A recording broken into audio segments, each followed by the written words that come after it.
I still remember the exact moment the air changed around me. It was late afternoon when I stepped out of the rideshare, dragging my 2 suitcases across the familiar concrete path toward my apartment building in Denver, America. The sun hung low over the rooftops, spreading a warm golden light over the windows, the kind that usually made my building look comforting. For 3 years, I had walked through those doors feeling safe. My name, Lena Morgan, was printed clearly on every document related to the apartment. I bought it long before my marriage, paid each monthly installment with the money I earned working double shifts, and treasured every receipt. It was more than a home. It was proof that I could build something with my own hands. It was the one bright, steady space in the chaos that followed my divorce from Ethan Lewis. Standing at my door again felt like stepping into a familiar chapter of my life. My hands were tired from the move. My heart was still fragile from the divorce. But the moment I slid my key into the lock, everything inside me froze. The key did not fit. It scraped against metal in a way that felt wrong. I tried again, harder this time, pushing and jiggling the key the way anyone would when a lock is stuck. It refused to turn even a little. A sharp sting of cold spread through my fingertips, even though the hallway itself was warm. At first, I thought this had to be a simple issue. Maybe the lock jammed. Maybe something broke. But as I leaned closer, I noticed the edges of the lock were clean and shiny, as if someone had replaced it recently. A strange tension crawled up my spine. The hallway around me was quiet, the air filled with nothing more than the soft hum of the elevator and the muted footsteps from the floor above. My suitcases sat beside me like silent witnesses. I stared at the door, waiting for the world to shift back into something logical. It did not. With my heart pounding harder now, I pulled out my phone and dialed my mother. My voice trembled when she answered. I asked her calmly if she knew anything about my apartment lock being changed. I expected confusion. I expected concern. Instead, I got laughter. A soft, sharp laugh that sliced through me like a knife. She said the apartment was no longer mine. She said it now belonged to my sister, Nora, and her in-laws. For a moment, the hallway seemed to tilt as if the ground under me loosened. I pressed my hand against the wall and tried to make sense of her words. I told her clearly that nothing of that sort was possible because my name was on the deed, my money paid for every square inch of the place, and there had never been a single legal transfer. My father chimed in with the same cold tone, dismissing everything I said. He told me to be mature, to accept that Nora needed it more, to stop being selfish. Selfish. That word hit harder than anything. I reminded them again that the apartment was mine in every legal and personal way. I reminded them of the years I spent building my life, of the sacrifices I made, of how I supported them financially during times when they needed help. But they brushed it all aside. When my mother handed the phone to Nora, my sister sounded smug. She said I could argue, scream, complain, or cry, but it would not matter. She said I could not do anything. She said nobody would take my side after the divorce because I was too emotional and unstable. Something inside me cracked and then reformed into something stronger. Her words did not crush me. They woke me up. The sting, the fear, the betrayal, all of it shifted into a sharp, steady flame. I straightened my shoulders, picked up my suitcases, and walked down to the lobby. My hands were shaking, but my mind was clear. I dialed the police with a calmness I had not felt in weeks. When the operator answered, my voice broke only once. I said, "Someone has taken my home." The officer on the line asked questions with surprising gentleness. I answered each one carefully. My name, my ownership, the lock change, the confrontation with my family. I explained everything as precisely as I could. The officer confirmed that locks cannot be changed by anyone other than the legal owner unless the court orders it. He said someone would contact me soon to file a formal complaint. While I waited in the lobby, I sat on the wooden bench with my hands twisted together in my lap. I looked around the place I had walked through hundreds of times, noticing details I had never noticed before. The soft plant is near the elevator. The faint scratch on the doorframe. The warm tiles under my feet. I realized how much of my life had been built within these walls. How much trust one had placed in people who never deserved even a piece of it. By the time an officer arrived to meet me, the fear inside me had shifted into something else entirely. Resolve. Strength. A quiet promise to myself that no one would take what I earned ever again. As I stood there answering his questions, I realized something simple and powerful. Losing Ethan had taken away my marriage. Losing my parents' support had taken away any illusion of family. But none of them could take away my voice. Not anymore. What they tried to steal would soon return to its rightful owner. And I would not let anyone silence me again. The police station in Denver looked smaller than I remembered. I had only been there once before, years ago, for something minor, but walking through those glass doors this time felt entirely different. The weight of betrayal sat on my shoulders, but under it, a steady determination pushed me forward. The lobby smelled like old coffee, dry paper, and the faint scent of disinfectant. A man in a navy jacket sat in one corner reading a newspaper, and two officers passed me carrying stacks of files. The sound of ringing phones carried through the air like a reminder that life kept moving, even when mine felt completely shaken. I walked up to the front desk and told the receptionist why I was there. She looked at me with concern, asked for my name, then guided me to a small room off the main hallway. The room held a metal table, 2 chairs, and a single window that let in a slice of soft afternoon light. My hands trembled slightly as I sat down. I smoothed my jeans, straightened my papers, and tried to breathe evenly. I kept reminding myself that I had done nothing wrong. I had the truth. I had the documents. I had my voice. When Officer Daniel Brooks entered, I felt the tension in my body loosen just a little. He had calm eyes, the kind that made you feel safe enough to explain your pain without judgment. He smiled politely, took a seat, and asked me to start from the beginning. I told him everything. I told him about arriving at my apartment, finding the new lock, and realizing the key would not turn. I told him about the call to my parents, about their laughter, about Nora shouting that I could not do anything. I told him how the apartment was mine long before my marriage, how every dollar spent on it came from my savings, how I never added anyone else's name to any document. I told him about the divorce, how I left that relationship with nothing but my clothes and this apartment. As I spoke, he did not interrupt even once. His pen moved slowly across his notepad, but he mostly listened. When I finished, he asked for proof. My hand steadied as I opened my folder and placed everything on the table. The official deed with only my name. The payment receipts. The bank statements show every withdrawal. The email from the property office congratulated me after I paid off the final $37,000. Every piece of my life sat in neat stacks between us. He reviewed everything with careful attention. When he finally leaned back, he nodded. He said the lock change was illegal, that no one could alter property access without a court order, and that what happened was a serious violation. Hearing those words was like feeling fresh air in a room that had been suffocating me. Someone believed me. Someone recognized the violation for what it was. He typed up the official complaint, his fingers moving calmly over the keyboard. I sat quietly, clutching my hands together, torn between hurt and relief. Hurt because the people I trusted most had tried to steal my home. Relief because the law stood with me even when my family did not. When he finished, he turned to me with a firm but kind expression. He said something that stayed with me long after I left the station.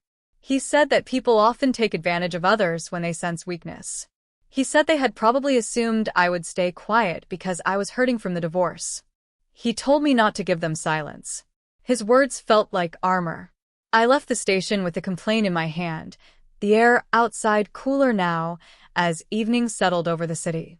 The sky over Denver had turned pale pink, and the streetlights blinked awake one by one.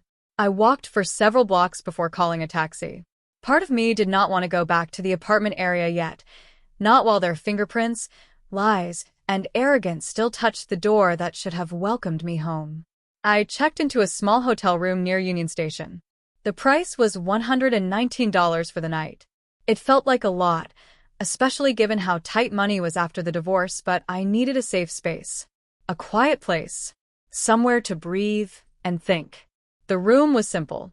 A white bedspread, a wooden desk, a small lamp that glowed warm yellow.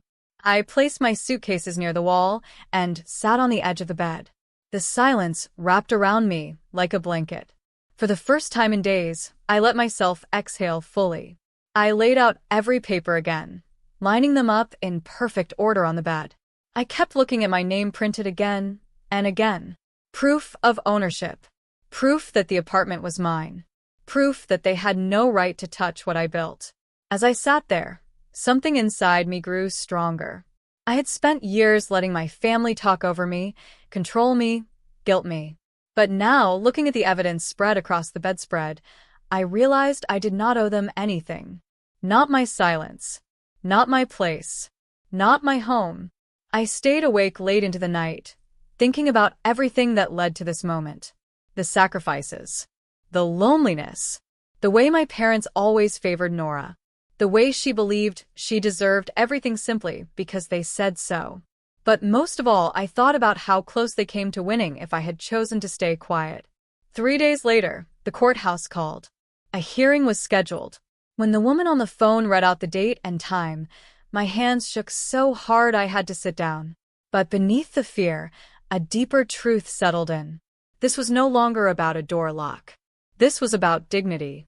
This was about the part of me they had tried to silence all my life.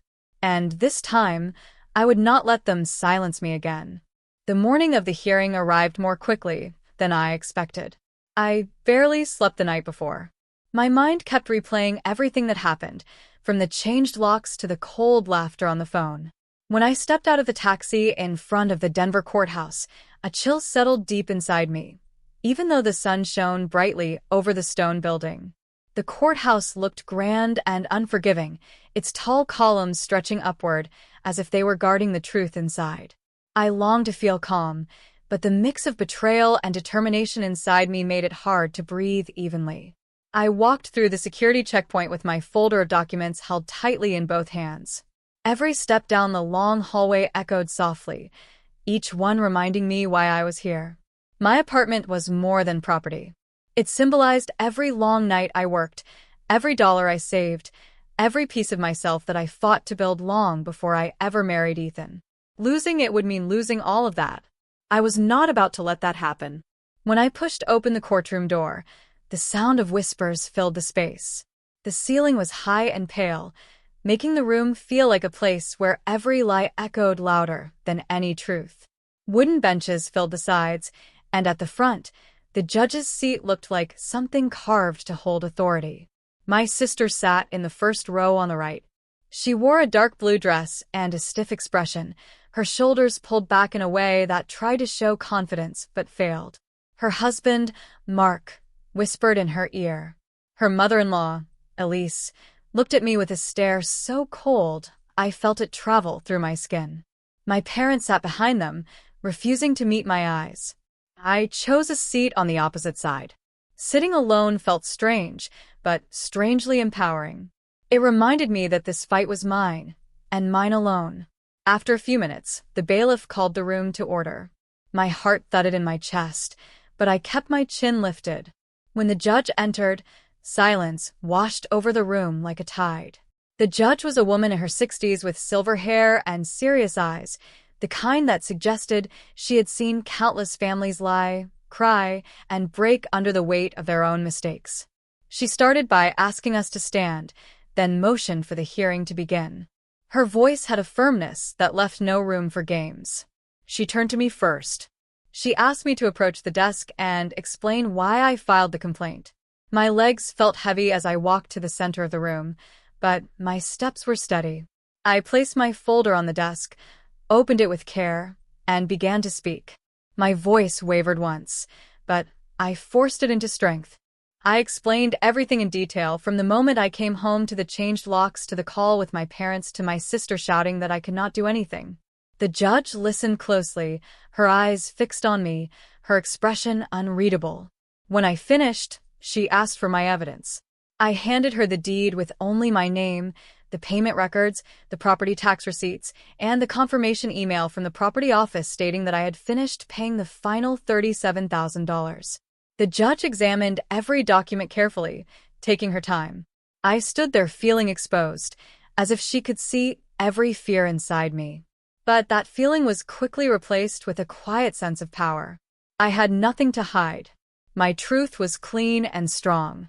I only hoped she saw that. Next, she called on Nora. My sister rose from her seat with slow, stiff movements. She walked to the desk with a false confidence that cracked the moment she opened her mouth. She claimed that our parents had given her the apartment. She said they believed she needed it more, that it was a gesture of support for her new marriage. She tried to say it was all a misunderstanding, that the locks were changed because they thought I would not mind. The judge raised an eyebrow and asked a simple question. She asked if our parents were the legal owners of the property. Nora hesitated before saying no. The judge then asked if she had any documents that named her as a legal owner. She said no again, her voice shrinking with each word. Elise stepped forward next, insisting they thought everything was settled within the family. She spoke with a tone that suggested they were the victims. The judge cut her off firmly, reminding her that legal ownership cannot be altered by emotion or assumption. Mark tried to add something, but one look from the judge made him fall silent. Then Officer Brooks stepped forward. Seeing him there brought a sense of reassurance I did not expect. He read from his report, confirming the details I had provided and stating clearly that the lock change was unauthorized and unlawful. His voice was steady, official, and impossible to argue with. The judge scanned the room once, her eyes lingering on my sister's side before turning back to me. She tapped her finger on the desk once, then issued her decision. Her words came out crisp and final. I was the sole legal owner of the apartment. The actions taken to remove me from my home were unlawful. An immediate order was issued requiring my sister and her in-laws to vacate the premises. The sound of the gavel striking would felt like thunder in the room. For a moment, everything inside me went quiet. It was not victory I felt. It was something deeper, something stronger. Justice. My voice, long ignored by my family, had finally been recognized in a room where truth mattered. As I walked out of the courtroom, I felt heavier and lighter at the same time. Heavier from the pain of what had been done, lighter from the knowledge that my home was mine again. And for the first time in a long time, I felt the beginning of something powerful. I felt myself returning to myself. When I left the courthouse that afternoon, the sun hung high over Denver as if it were shining on a new beginning. I walked slowly toward the taxi line, clutching the court order in my hand like it was my passport back into my own life. The paper felt light, but the meaning behind it carried the weight of every moment I had fought to be heard. For the first time since the divorce, I felt the faint outline of my old strength returning. It was not loud or dramatic. It was quiet, steady, and sure. The taxi ride to my apartment building felt longer than usual. My heart raced with every passing block. I kept replaying the judge's words in my mind. I kept hearing the sound of the gavel that marked the end of their lies. I was the legal owner. I was the rightful resident. I was the woman they underestimated. By the time the taxi pulled up in front of my building, the fear had faded, and something firmer settled in its place. When I stepped out and walked toward the entrance, I saw them standing near the door. Nora, Mark, and Elise. They looked smaller than they did in the courtroom. Nora's eyes were red, her shoulders slumped as if the weight of her choices finally fell on her. Elise held a cardboard box filled with their things. Mark stood stiffly beside them, avoiding my eyes. My parents were not there. I was not surprised. They rarely stayed for the parts where they had to face consequences. Nora stepped forward first, clutching a folded sweater against her chest. She looked at me with a tremble in her lips that reminded me of the girl she used to be before entitlement swallowed her kindness. She whispered an apology. She said they were desperate. She said things got out of hand. She said they never meant for it to go this far. I listened, but inside me the decision had already been made. Apologies did not erase what they had done. They invaded my home. They laughed at my pain. They tried to take what I built, and they expected forgiveness simply because they were family. Family does not get a free pass to harm someone. I unlocked the door using the new key the locksmith had given me after the court approved the order. The click of the lock turning felt like a small celebration. I stepped inside the apartment without waiting for them to continue speaking. The doorframe carried the memory of their betrayal, but the air inside felt calmer than I expected. A faint scent of lemon cleaner drifted through the rooms, reminding me that this space still had traces of my life. They followed me inside slowly, waiting for me to say something. When I finally turned to face them, my voice came out calm and clear. I told them the truth, the simple truth I had carried for years but never spoke out loud. I told them they had crossed a line that could never be undone. I told them they were to collect their things and leave within 2 hours. No hesitation. No negotiation. No more pretending. Nora's eyes filled with tears again. She reached out as if she wanted to touch my arm, but I stepped back. I felt the hurt in her face, but I also felt the strength of finally choosing myself. Elise tried to speak next. She insisted that they were good people who made a mistake. She tried to call me heartless. She tried to shame me into letting them stay longer. I looked at her with the same silence she once used against me. Mark simply lowered his head and packed. I moved through the apartment as they gathered their belongings, touching the walls with a sense of rediscovery. The beige paint I had chosen still looked warm. The soft light from the windows still fell perfectly across the hardwood floor. This place had always been mine, not just in name, but in spirit. Every corner held a memory of my independence.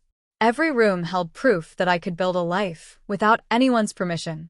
As I stood in the kitchen, the same kitchen where I once celebrated buying my first home by making pancakes at midnight, I felt a wave of gratitude wash over me. Gratitude not for the betrayal, but for the lesson. Gratitude for the reminder that strength often grows in the places where you were once broken. Gratitude for the chance to reclaim myself. When the 2 hours were nearly over, they gathered near the door. Nora wiped her face with the edge of her sleeve. She whispered another apology. She said she hoped one day I might forgive her. I met her eyes and answered honestly. I said forgiveness was not something she was owed. I said healing was not her timeline to control. I said I wished them well, but I would not forget what they did.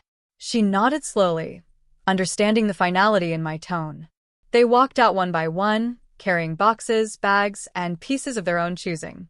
When the door finally closed behind them, a silence filled the apartment that felt peaceful rather than lonely. I walked through each room again, placing my things where they belonged, opening windows, letting the fresh air sweep away the remnants of their presence. By evening, the apartment looked like mine again. Not just legally, but emotionally. I sat on the living room floor with a cup of tea, watching the city lights glow outside my window. For the first time in weeks, I felt an unbroken sense of calm. I felt steady. I felt whole. I did not forgive them. Forgiveness is not a rule. It is a choice. And I chose myself. I chose my peace. I chose the life I built with my own hands. And as the night settled over Denver, I made a promise to myself. No one would ever take my home again. No one would ever silence me again. No one would ever decide my worth again. My life was mine. Fully, finally, completely mine.